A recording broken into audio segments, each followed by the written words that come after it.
Imagine yourself stepping into a bustling Parisian bistro in the late 1800s.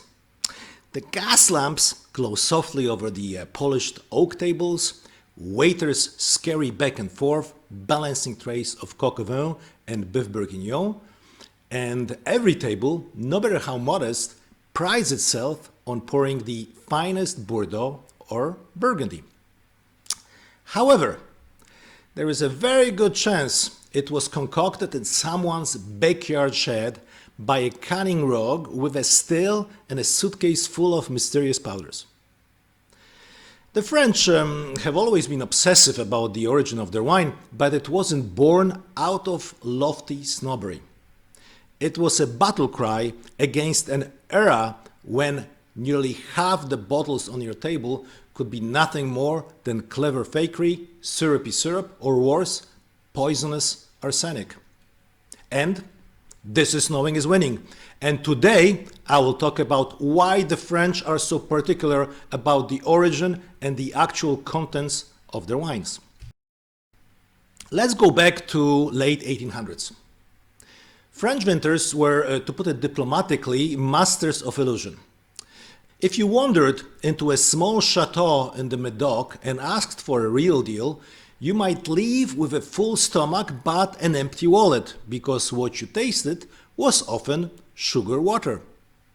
Actually, the white crystal sugar was secretly stirred into the vats to boost sweetness and volume, ensuring that mediocre harvest could be stretched to fill a few extra barrels. Ulterior motives aside, sugar made thin wines more palatable, turning sour moods into giddy contentment. Unfortunate bystanders, however, had little idea they were being served a sugary trick. But sugar was just the beginning of the con. Clever fraudsters discovered that a handful of imported raisins dropped into the mash could mimic the complex bouquet of a fine old vintage, no aging required. Even the colors could be faked. Vats of pale red wine got a generous infusion of aniline dyes, the same chemical that once made hats radiant violet. So that a suspiciously vibrant vintage practically glowed in the candlelight. And if you think that sounds eccentric, consider this. Sometime around 1889, in Bordeaux, of all places, townsfolk began falling gravely ill. The lips turned blue, trembling all over from nausea. And the culprit was traced back to, guess it, arsenic-laced wine. Yes, arsenic. So, all of a sudden, Purée de Raisin and Saint-Emilion became deadly potions, and the respected wine region found itself in the grip of a public health panic. How did it all start, though? By the 19th century, French wine became wildly popular in France and all over the European continent. The vineyards popped literally everywhere in France. Then, in the mid-19th century, France's vineyards were struck by what became known as the Great French Wine Blight, a disaster that nearly annihilated the country's entire wine industry. The culprit turned out to be an almost invisible insect hitchhiker from North America, the grape Phylloxera. Phylloxera is a tiny, aphid-like louse that feeds on vine roots, injecting saliva that causes swelling, galls that interrupt the plant's ability to take up water and nutrients. European vines had no natural defense against it, while American species evolved resistance over millennia. Beginning around 1863 in the Languedoc region, shortly after American vines were imported for experimentation, Phylloxera quietly spread through France, first attacking roots in forgotten nursery plots and then moving outward into the Grand Chateau vineyards. By the 1870s, growers watched in horror as their beloved old vine parcels withered. Entire appellations, once famed for their robust reds and crisp whites, collapsed into dusty stumps in some areas. Over 90% of vines died. Winemakers tried everything: flooding the fields, planting in sand, even coaxing rootstocks to drown the pest. Yet phylloxera persisted. The breakthrough came thanks to two entomologists, a Frenchman, Jules-Émile Planchon, and American, Charles Valentine Riley, who identified phylloxera as the villain. The life-saving solution was deceptively simple: graft susceptible European grape varieties onto hardy American rootstock that phylloxera couldn't kill. Though many traditionalists balked at polluting Burgundy or Champagne vines with foreign roots, the method actually worked. By the end of the 19th century, millions of hectares of French vineyards had been reconstituted on resistant underpinnings. Yet, a lot of wine-making regions in France never truly recovered. Already during the plague, out of desperation, the winemakers and wine cellars started experimenting, coming up with such concoctions as the red beet juice sugared up, with pure alcohol added in. And after the plague, the further economic pressures fed the fraud frenzy. After a few brutal harvests, doused by frost or plagued by mildew, the yield shrank and prices soared. Tax collectors, ever eager, raised levies to balance state coffers, and wine growers faced the constant dread of lean seasons. With profits at peril, what choice did many have but to doctor the wine? Blending cheap German Riesling into the French red, mixing Spanish rosé with a touch of champagne. No one could keep track of exactly what was flowing through those barrels. In 1903, connoisseurs estimated that a staggering 40% of wine sold in France was artificial. You know, a polite euphemism for fake, diluted, or straight up poisonous. It was this crisis, though, that forced the French government's hand. On a blustery day of August 6, 1905, lawmakers passed the first of many reforms. They cut in half the permissible amount of sugar that winemakers could add, slapped rigorous record-keeping requirements on grape-growing districts, and gave prosecutors the teeth to pursue fraudsters. Yet it wasn't until June 1907 that a landmark decree defined natural wine once and for all, outlawing falsified or manufactured wines and forcing every grower to declare precisely how many hectares of vines they cultivated, how many kilos of grapes they harvested, and actually how many liters of wine they bottled. Suddenly, every vin de paix and every crémant had to carry the paperwork to prove its honesty. That summer of 1907 saw a cascade of complementary laws, some smoothing the flow of legitimately produced wine, others exempting small growers from stifling taxes, culminating in a September decree so strict it verged on poetic. Wine, the law declared, could only be the result of the alcoholic fermentation of fresh grapes or their juice. In other words, no raisins, no raisins-based syrup, no imported high alcohol concentrates, no dyes, no sugar beyond the natural grape sugars. And if that weren't enough, October brought the creation of the Fraud Repression Service, an entire branch of inspectors dedicated to tracing fake wine back to its murky source. But as any good French drama, the story doesn't end there.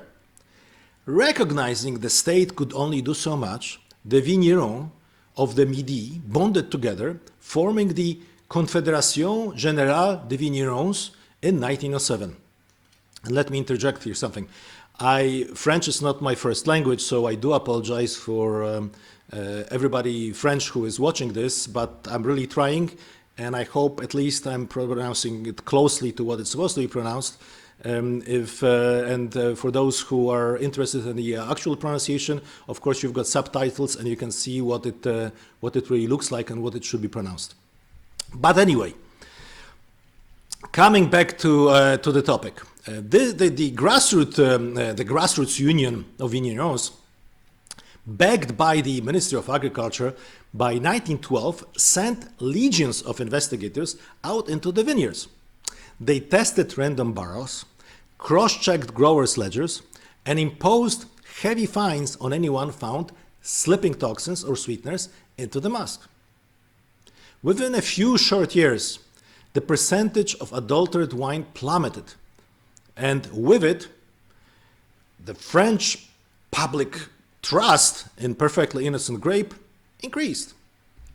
Finally, in 1935, the Institut National de l'Origine et de la Qualité was created specifically to protect Appellation d'Origine Contrôlée, or AOC, labels, a legal framework that guarantees a product geographic origin, production methods, and quality standards.